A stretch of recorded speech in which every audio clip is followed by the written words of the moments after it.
This is part 4 of the Metroid Other M rewrite. If you haven't seen the other parts or just need a refresher, I highly recommend going back and watching those first. With all that out of the way, let's begin. After making her way back through the factory, possibly dealing with some deleter traps along the way, Samus reunites with Adam, Lyle, and Maurice. Maurice confirms that he still can't get in touch with the others, but notes yet another distress signal coming from inside the power plant. Deciding that it warrants investigation, Adam decides to send Samus and Lyle back there to check things out. With any luck, it might lead them right to their missing soldiers.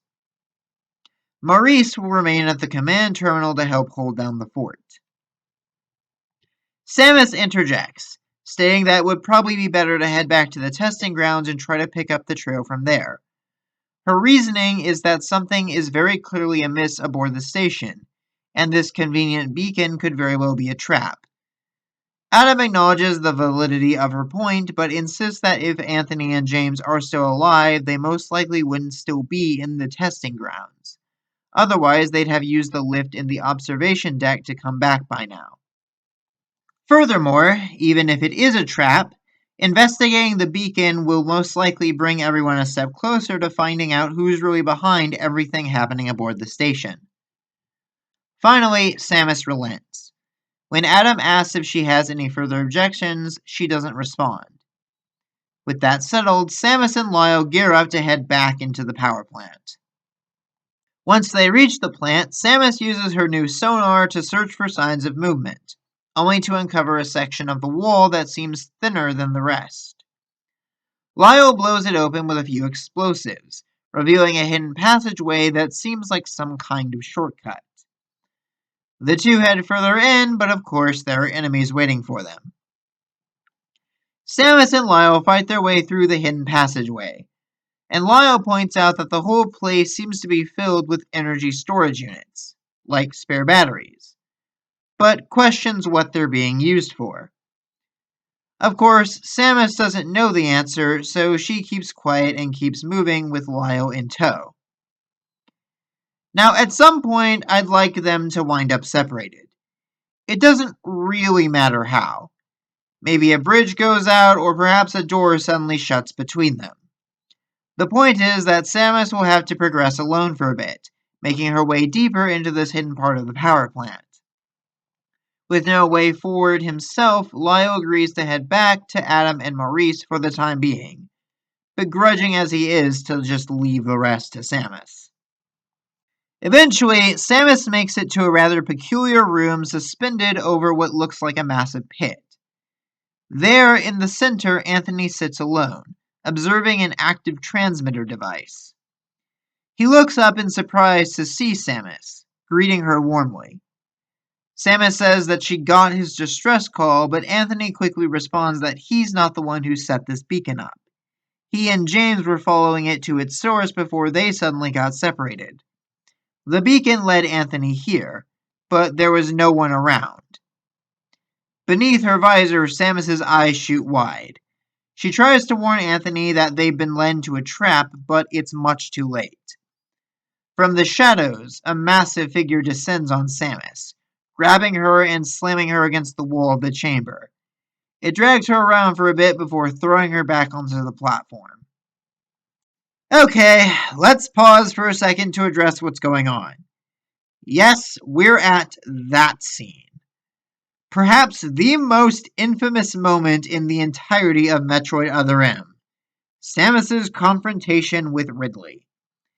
This scene has been criticized and picked apart so many times by so many people that I honestly don't think it's necessary for me to go too in-depth on it here. But for the sake of clarity, let's give it a quick overview, shall we? So, in the original scene, Samus freezes up encountering Ridley, suffering a PTSD flashback to when she was a child and Ridley destroyed her home. The most common complaint about this scene, by far, is that it makes no sense for Samus to do so. By this point in the series, Samus has fought and beaten Ridley a total of roughly 6 times throughout the franchise.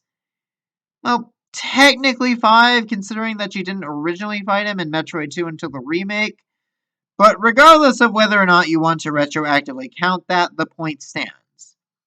Now, I know that PTSD is not something that necessarily ever goes away, but at this point in Samus's life and career, she should be well past the point of freaking out just at the sight of Ridley. If Other M were prequel games set much earlier in Samus's life, then you could justify a scene like that. As things stand, however, it just feels insulting to Samus's character, especially since it's one of only many instances in Other M where Samus is made to be helpless and in need of saving. Still, once you get past all the salt, there are some interesting things that you can do here. And I'm going to do my best to give this idea the justice that it deserves. So, without further ado, Samus struggles to her feet as Anthony comes to her aid. Hovering in the air above them is a mechanical monstrosity, one whose form is all too familiar to Samus.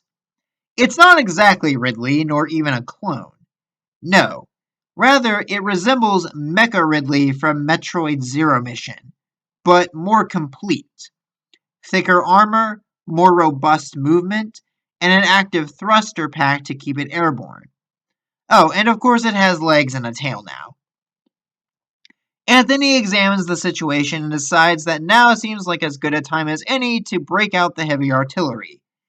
He unloads his plasma cannon as Ridley Zero, as we're calling it, moves in for another attack, firing a beam that knocks the beast slightly off course. By this point, Samus has managed to find her footing, but one blast is hardly enough to put this mechanical monstrosity down. Unfortunately, Anthony's plasma cannon has to recharge before it can fire another shot, meaning that Samus will have to buy him some time. Thus, we begin our boss fight, and the gimmick should be fairly straightforward. Ridley Zero will have a myriad of abilities at its disposal. Fireballs, missiles, claw and tail swipes, not to mention eye lasers, cause why not? Throughout the fight, Ridley Zero will mainly be focused on Samus, who can only deal minor damage to its outer plating with missiles while Anthony charges his beam. After 2 more direct hits from the plasma cannon, stripping away part of the boss's armor, Ridley Zero finally switches over its priority target to Anthony. Samus tries to help him, but Ridley Zero is too fast, and does the infamous wall drag move on him this time instead. After taking Anthony for a bit of a ride, Ridley Zero tosses him back onto the platform and sends him skidding like a stone on water. Anthony's plasma pack detaches and lands nearby, but Anthony himself is sent careening into the abyss below. Samus watches as Anthony vanishes into the darkness, crying out his name in vain. Then she turns to face the boss, who hovers above her almost mockingly. The camera zooms in on her face, and we cut to an image of young Samus staring at Ridley amidst the burning wreckage of her colony. Next, we flash to a scene of Ridley attacking the Chozo on planet Zebes. Then, we cut to him holding the baby Metroid hostage in Super Metroid. Finally, we return to the present to find Samus clenching her fist in rage. She glances at Anthony's energy pack, then dodges a few of Ridley Zero's attacks as she rushes towards it. Samus jams her arm cannon into a slot on the back and absorbs the energy within. Just as Ridley Zero is preparing to strike her with one of its claws, Samus turns around and blasts the machine with her own burst of concentrated plasma. With more of the suit's original power restored, players are greeted with a message: Plasma Beam unlocked. With that, the boss fight resumes. No words, no tutorials. You and Samus have but one objective: blow this bastard to hell. Using her newly acquired plasma beam, Samus breaks off the armor protecting Ridley Zero's core. With the core exposed, you can lay into Ridley Zero with whatever weapons you see fit. Once the boss's health is depleted, Samus performs a flashy finisher to send Ridley Zero hurtling into the pit below after Anthony, too damaged to save itself from the fall. After taking a brief moment to silently mourn, Samus forges on ahead, determined to get back to the command terminal. She blasts her way through any and all obstacles in her path, hardly seeming to care about collateral damage at this point.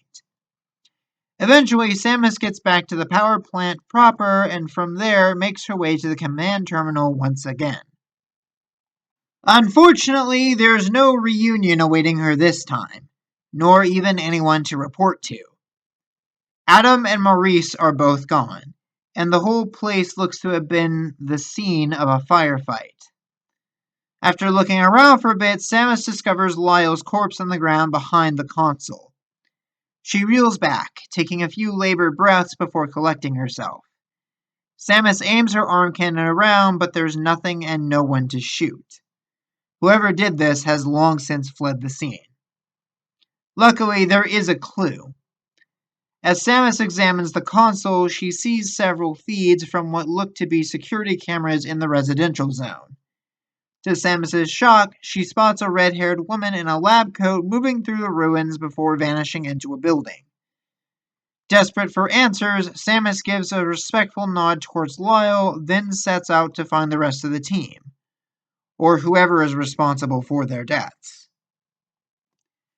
And that's where we're going to end it for now. I know that this was a much shorter episode than my previous parts, but I'm trying to make these parts shorter going forward so that they're a bit easier to edit, and hopefully I can start getting these parts out much faster.